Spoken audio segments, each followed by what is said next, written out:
श्री गणेशाय नमः। जय श्री कृष्ण। राधे राधे। नमस्कार दोस्तों आप सभी को हमारे YouTube channel Shraddha and faith में स्वागत है। दोस्तों, हिंदू धर्म में अक्षय तृतीया का विशेष महत्व है। यह पर्व हर साल वैशाख मास के शुक्ल पक्ष की तृतीया तिथि को मनाया जाता है।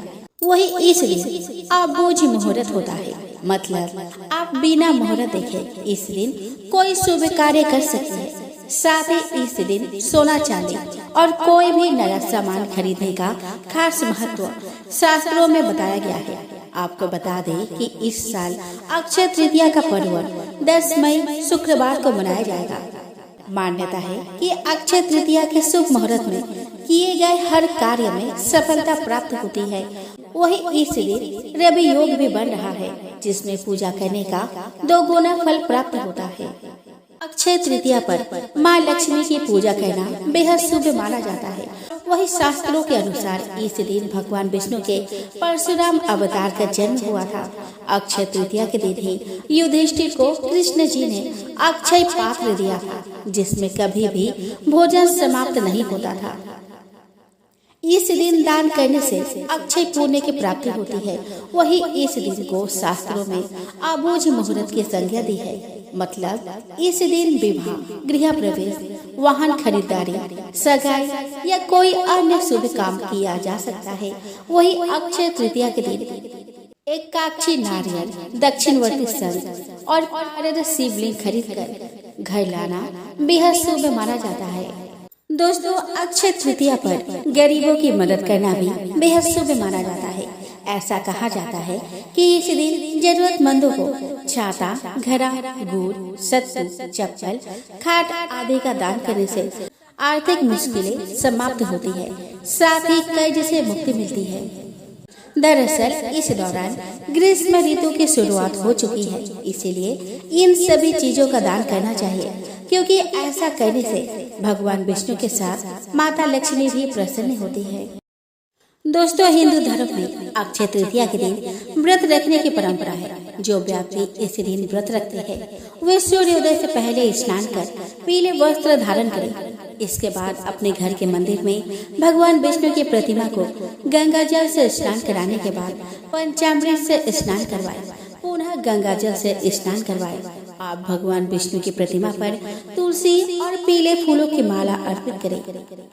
इसके बाद दीप और धूपबत्ती जलाकर पीले आसन पर बैठ जाएं और फिर श्री विष्णु सहस्रनाम स्तोत्र और विष्णु चालीसा का पाठ करें।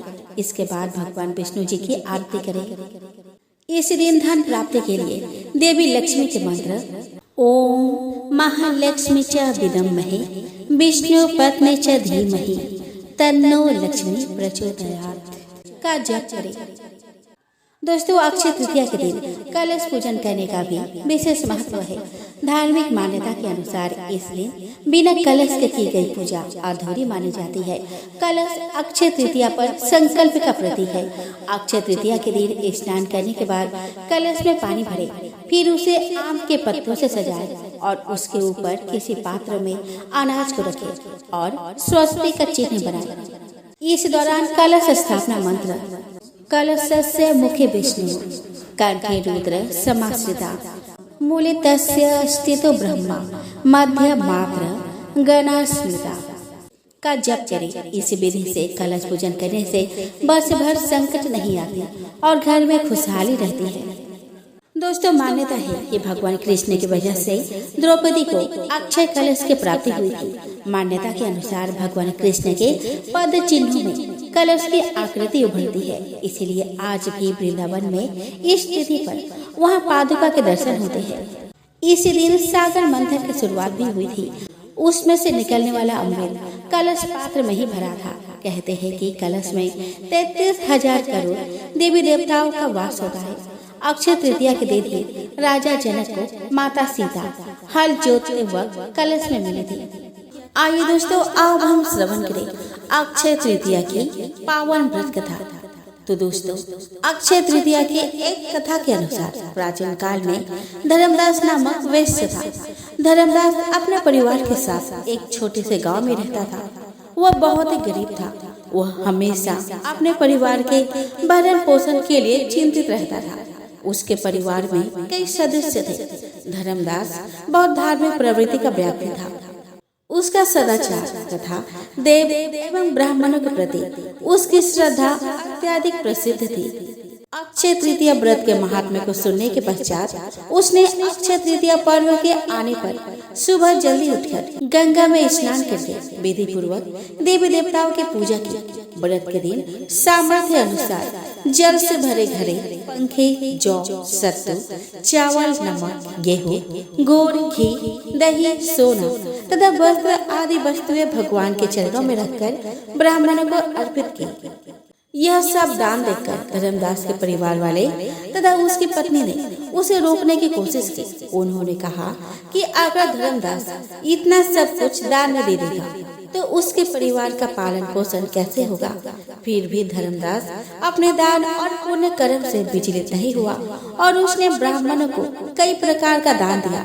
उसके जीवन में जब भी अक्षय तृतीया का पावन पर्व आया, प्रत्येक बार धर्मदास ने विधि से इस दिन पूजा एवं दान आदि कर्म किया।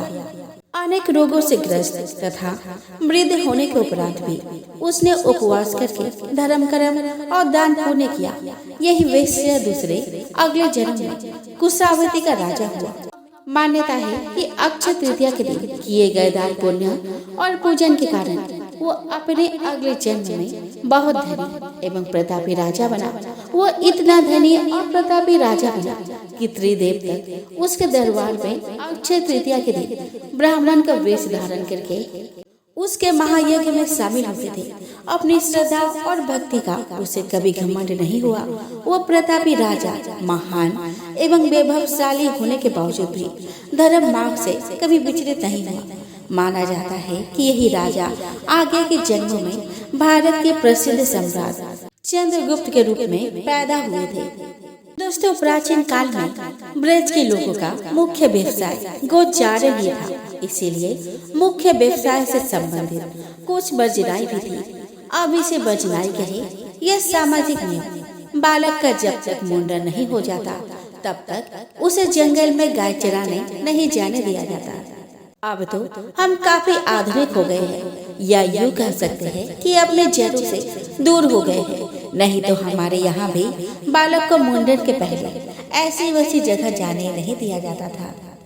खैर, भगवान कृष्ण रोज अपने परिवार के व पास पड़ोस के साथ सभी पुरुषों को, थोड़े बड़े लड़कों को गाय चराने जाते दिखते तो उनका भी मन करता, पर मैया यशोदा उन्हें मना कर देती कि अभी तू छोटा है, थोड़ा बड़ा हो जा फिर जाने देंगे। एक दिन बलराम जी को गाय चराने जाते देखकर लला अड़ गए। दाऊ जाते हैं तो मैं भी गाय चराने जाऊंगा। ये क्या बात है, वो बड़े हैं और मैं छोटा। मैया ने समझाया कि दाऊ का मुंडन हो चुका है, इसीलिए वो जा सकते हैं। तुम्हारा मुंडन हो जाएगा तो तुम भी जा सकोगे। लल्ला को चिंता हुई कि इतनी सुंदर लटे रखे या गाय चराने जाए। बहुत सोच विचार के बाद उन्होंने सोचा कि लटे तो फिर से उग जाएगी, पर गाय चराने का इतना आनंद अब मुझसे दूर नहीं रहना चाहिए। अब मुझसे दूर नहीं रहना चाहिए। वे तुरंत नंद बाबा से बोले कि कल ही मेरा मुंडन करा दो, मुझे गाय चराने जाना है। नंद बाबा हंस के बोले कि ऐसा कैसे करा दे। करा दे मुंडन? हमारे लल्ला के मुंडन में तो बहुत बड़ा आयोजन करेंगे, तब लल्ला के केस जाएंगे। लल्ला ने आधुनिकता से कहा कि आपको जो आयोजन करना है करो, पर मुझे गाय चराने जाना है। आप जल्दी से जल्दी मेरा मुंडन करवाओ। मुंडन तो करवाना ही था, अतः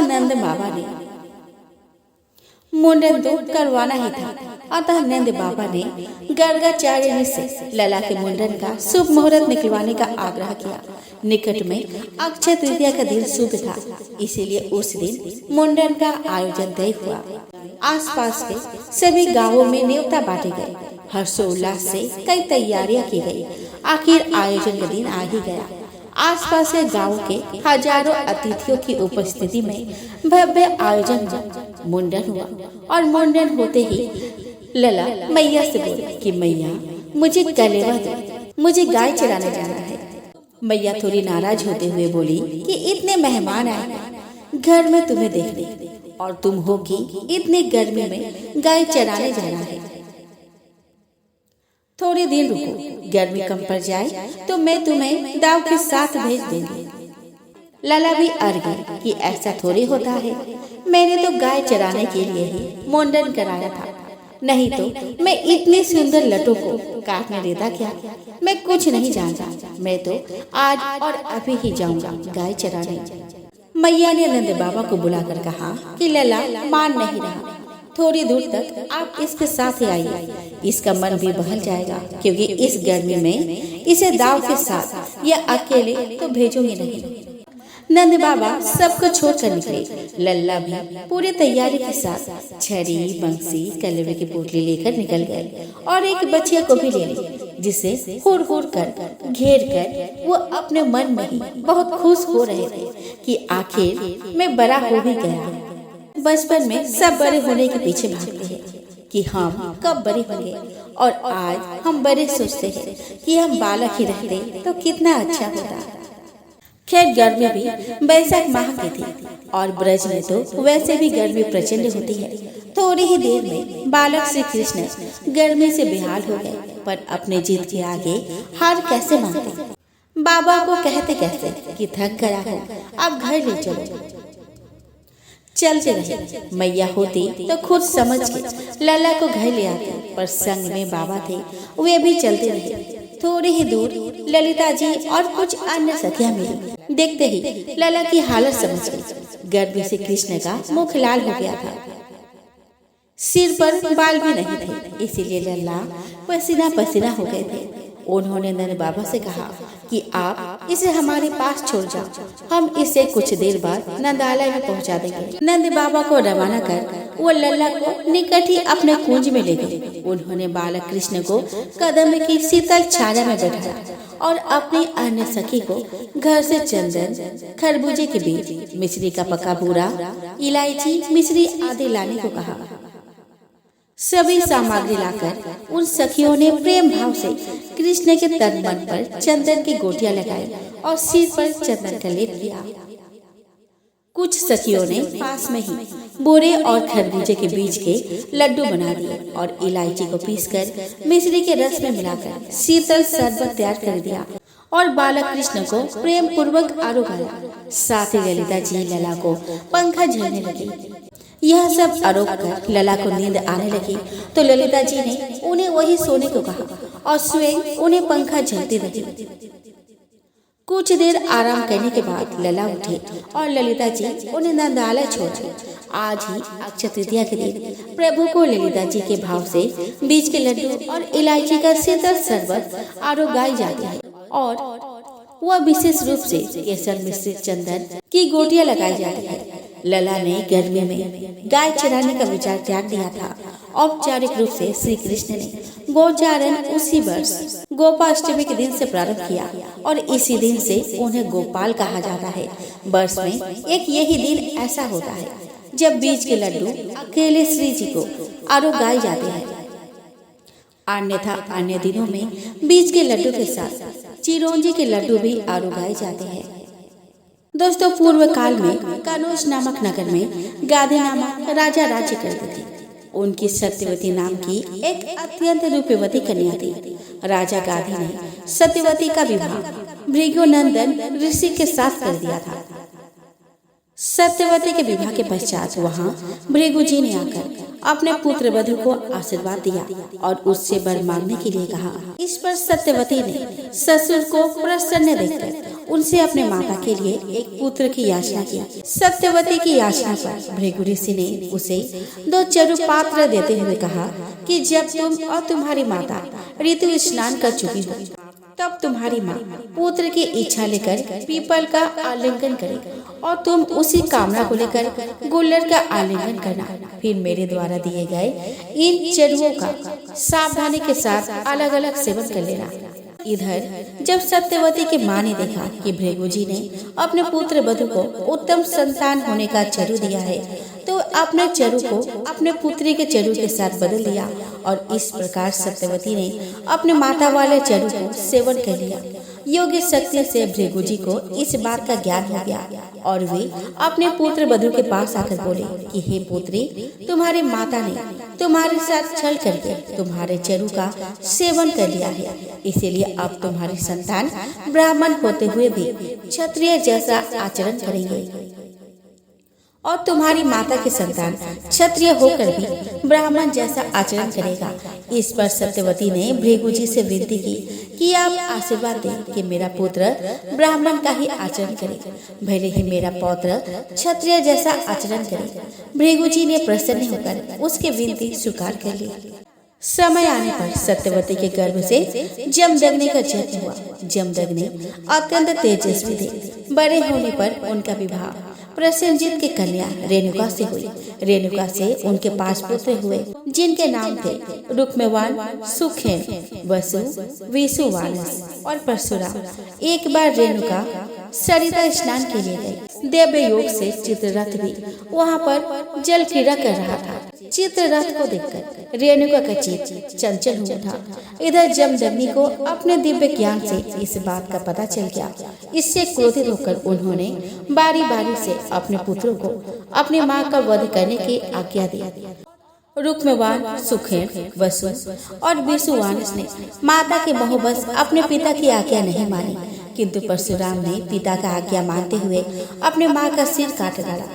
अपनी आज्ञा की अवहेलना से क्रोधित होकर जमदग्नि ने अपने चारों पुत्र को जड़ हो जाने का श्राप दे दिया और परशुराम से प्रसन्न होकर वर मांगने के लिए कहा। इस पर परशुराम बोले कि हे पिताजी, मेरा माता जीवित हो जाए और उन्हें अपने मरने की घटना का स्मरण न रहे। परशुराम जी ने यह वर भी मांगा कि मेरे अन्य चारों भाई की पुनः चेतन वापस आ जाए और मैं युद्ध में किसी से परास्त न होता हुआ दीर्घजीवी रहूं। जमदग्नि जी ने परशुराम को उनके मांगे वर दे दिए। इस घटना के कुछ काल पश्चात एक दिन जमदग्नि ऋषि के आश्रम में कार्तवीर्य अर्जुन आए। जमदग्नि मुनि ने कामधेनु गौ की सहायता से कार्तवीर्य अर्जुन का बहुत आदर सत्कार किया। कामधेनु गौ की विशेषताएं देखकर कार्तवीर्य अर्जुन ने जमदग्नि से कामधेनु गौ की मांग की, किंतु जमदग्नि ने उन्हें कामधेनु गौ को देना स्वीकार नहीं किया। इस पर कार्तवीर्य अर्जुन ने क्रोध में आकर जमदग्नि ऋषि का वध कर दिया और कामधेनु गौ को अपने साथ ले जाने लगा, किंतु कामधेनु गौ तत्काल कार्तवीर्य अर्जुन के साथ से छूटकर स्वर्ग चली गई और कार्तवीर्य अर्जुन को बिना कामधेनु गौ के वापस लौटना पड़ा। इस घटना के समय वहाँ पर परशुराम उपस्थित नहीं थे। जब परशुराम वहाँ आए तो उनकी माता छाती पीट पीट कर विलाप कर रहे थे। अपने पिता के आश्रम की दुर्दशा देखकर, अपने माता के दुख भरे विलाप सुनकर परशुराम जी ने इस पृथ्वी पर से क्षत्रियों के संहार करने की शपथ ले ली।